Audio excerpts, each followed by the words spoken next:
बिस्मिल्लाहिर्रहमानिर्रहीम। अस्सलाम वालेकुम। पाकिस्तान IMF मुआहिदा तकरीबन नामुकम्मल होने जा रहा है और आज से कोई 25 दिन बाद 30 जून को IMF का प्रोग्राम एक्सपायर हो जाएगा। तमाम कोशिशों के बावजूद हुकूमत IMF की शराइत को पूरा ना कर सकी या IMF पाकिस्तान से अपनी शराइत मनवा ना सका और बीच में ये मुआहिदा अब इनकम्प्लीट होता जा रहा है।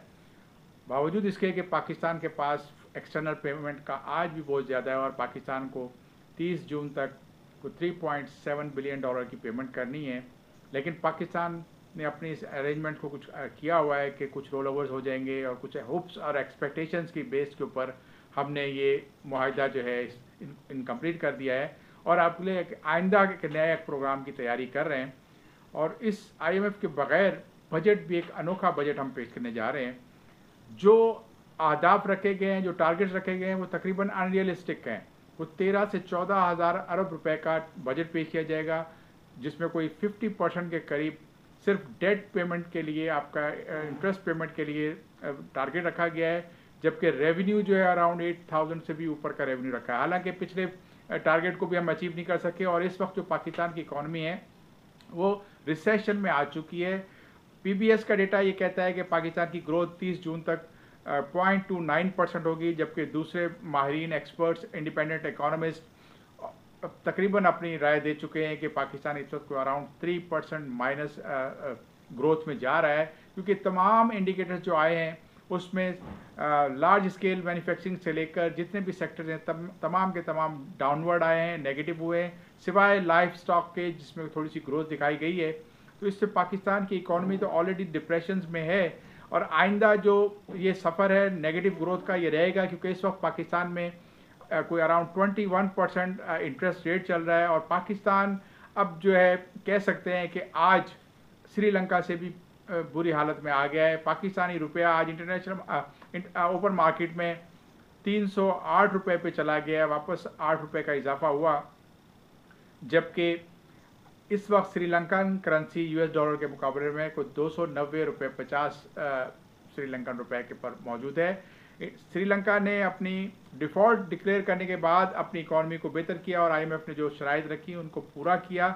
इसमें एक टाइम लगा, इसमें रिस्ट्रक्चरिंग भी कराई गई, चाइना से भी रिस्ट्रक्चरिंग हुई और साथ ही उन्होंने उसके जो टारगेट्स थे उनको अचीव करने के लिए पूरी भरपूर कोशिश की।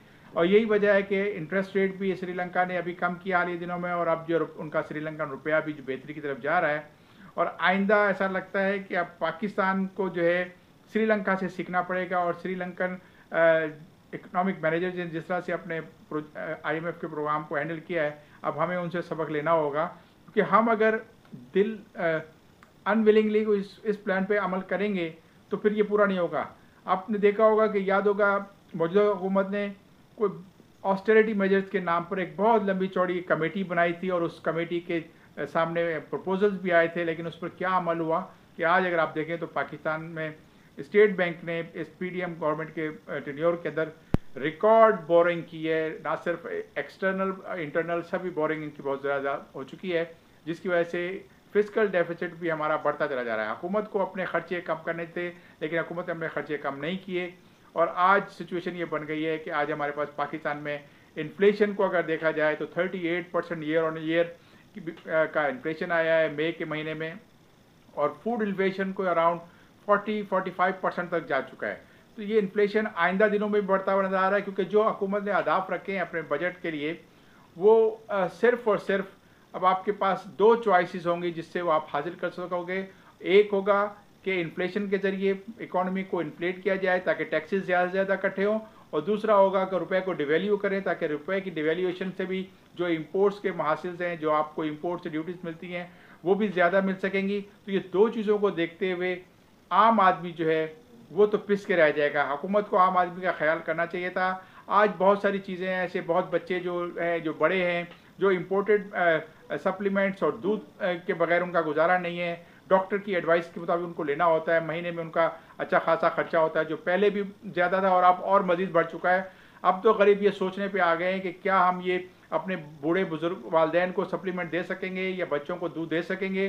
तो हुकूमत को चाहिए कि सबसे पहले तो इस वक्त इन्फ्लेशन को कंट्रोल करे और इन्फ्लेशन कंट्रोल करना और इसका इन्फ्लेशन में अगर आप अमल दखल देखें तो बहुत सारे हमारे मैनेजर्स ये कहते हैं कि पाकिस्तानी करेंसी क्योंकि डिवैल्यू हो गई है तो उसकी वजह से इन्फ्लेशन बढ़ गया है।